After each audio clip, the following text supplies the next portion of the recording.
রুটি যে খাওয়ানো হয়, রুটি কি দিয়ে বানানো হয়?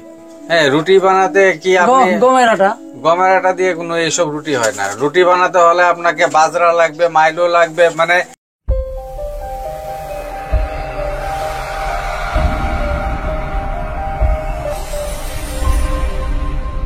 আমাদের আমি দেখছি অনেকেরই যারা নিয়মিত রুটি রুটি বানিয়ে কেটে কেটে চাউলের মতো তৈরি করে খাওয়ায়।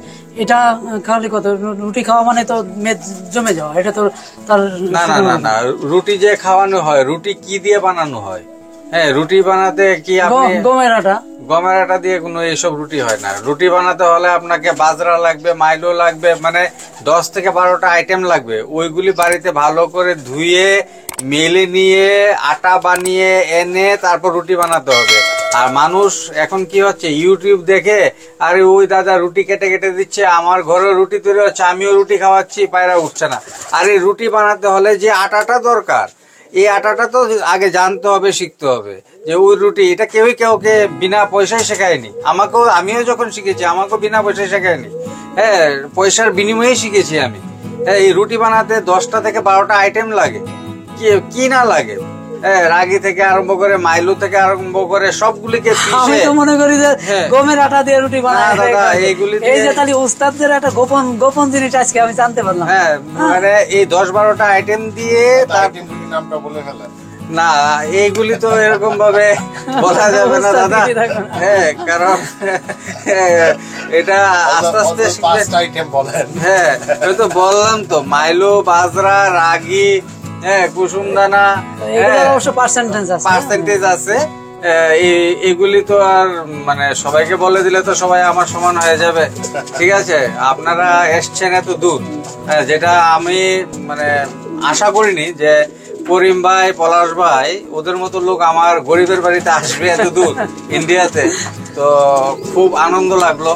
তো ঠিক আছে, আপনাদেরকে হাতে কলমে একটু বুঝিয়ে দেবো কি কি খাবার, মানে আটা তৈরি করতে হয় বা কি কি খাওয়াতে হবে, যেগুলি ফ্লাইং করাবেন বা টুর্নামেন্ট খেলবেন। ঠিক আছে। হ্যাঁ, আমার আরেকজন প্রিয় লোক ছিল বাংলাদেশে, আলী মনসুর ভাই, উনিও আসলে খুশি হতাম।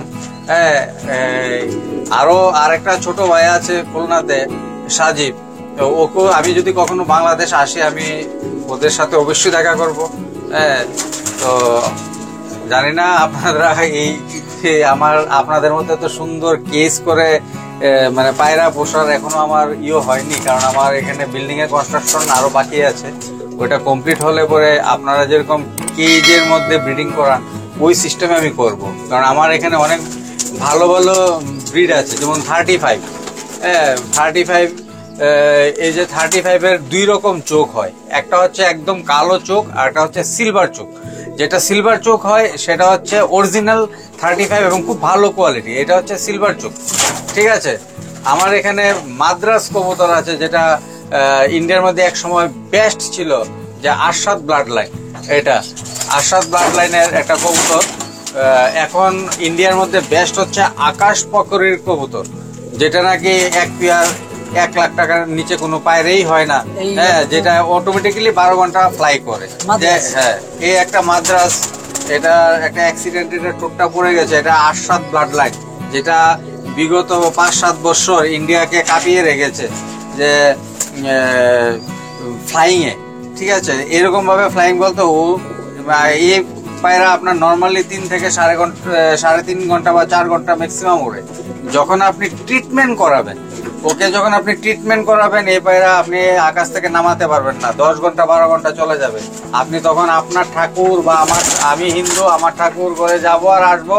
আপনি মুসলিম ভাই হলে নিশ্চয়ই আপনি আল্লাহর কাছে দোয়া করবেন যে আমার পায়রা নিচে নেমে আয়, চিৎকার করতে থাকবেন। ট্রিটমেন্ট জানলে, আর না জানলে পারবেন না। কিন্তু গিরিবাসকে আপনি এত ট্রিটমেন্ট করতে পারবেন না, মাদ্রাসকে যেরকম ট্রিটমেন্ট করতে পারবেন। তো মানে মাদ্রাস কবুতরটাকে চাইলে আমরা কন্ট্রোল করতে পারবেন। হ্যাঁ, কিন্তু গিরিবাসকে আমরা কন্ট্রোল করতে পারি না। গিরিবাস তার মর্জি মাফিক উড়ে, কিন্তু এই মাদ্রাস কবুতরকে আমরা ট্রেন করালে ওটাকে আমাদের মর্জি মাফিক উড়াতে পারবো, ওর মর্জি মাফিক না। তো অদূর ভবিষ্যতে আমি বাংলাদেশে 2-3 পেয়ার মাদ্রাস কবুতর পাঠাবো। আশা করি করিম ভাইকে সবাই চিনেন। তো করিম ভাইকে মাদ্রাজ কবুতর আমার খুব দেওয়ার ইচ্ছা, 2টা ব্লাড লাইন, একটা তো আশ্বাদ দেব, আর একটা বলবো না কি দেব। উনি ব্রিডিং করিয়ে যখন ফ্লাইং করাবে, আর ভাইকে কিছু ট্রিটমেন্টের যে আমরা যে পায়রা ওড়ানোর যে ট্রিটমেন্টের যে টিপসগুলি পুরোটা না শিখাই, কিছু হলেও শিখিয়ে দেবো, যাতে উনি 7-8 ঘন্টা আকাশে রাখতে পারেন, যাতে আমার মান সম্মানটা ওইখানে থাকে। আপনাকে জানাবে ধীরে ধীরে, একবারে সব দিলে মনে রাখতে পারবে না, তাই পুরাটা জানাবে ধীরে ধীরে। হ্যাঁ, তো ঠিক আছে বন্ধুরা, আপনারা শুনলেন দাদার কথা। তবে দাদা অনেক কিছু গোপন করছে। আমাদের বাংলাদেশে দাদার দাওয়াত দিচ্ছি, দাওয়াত যখন যাবে আমরা ধরে বেঁধে সব শিখে নেবো, মানে গুরুবিদ্যা যা আছে সব আমরা সে শিখে নেবো। তা সবাই আপনারা ভালো থাকবেন, সুস্থ থাকবেন। আবারও আপনাদের সবাইকে ধন্যবাদ জানিয়ে শেষ করছি। আল্লাহ হাফিজ।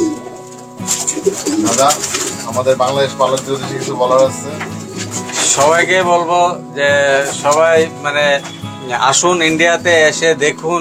হ্যাঁ, ইন্ডিয়াতে অনেক ভালো ভালো আছে, এবং আপনাদের এখানে যে একটা ফেসিলিটি পাওয়া যায় বিদেশ থেকে পায়রা আনার, সেটা আমাদের এখানে হয় না।